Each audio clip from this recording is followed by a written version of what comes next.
श्रीरामपुराव सिमलताबु पुलिसा गोबां बिबांनि गांजा हमदों।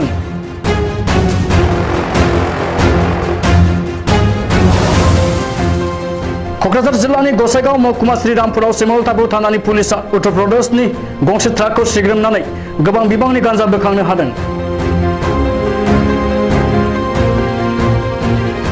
क'क्राझारनि एसपी टुबे प्रतीक विजय कुमारा खौरांखौ मोननाय लोगो लोगोनो श्रीरामपुराव फैनानै हमनानै मोननाय गांजाखौ नायबिजिरहैदों।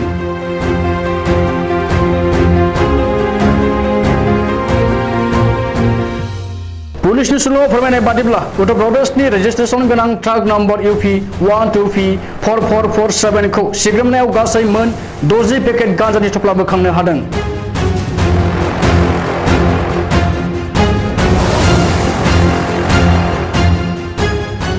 आथिखालाव इंटरनेशनल मार्केटआव बे हमनानै मोननाय गांजानि बेसेना 1 कोटी रां जागोन होननानै हमनानै लानाय जादों।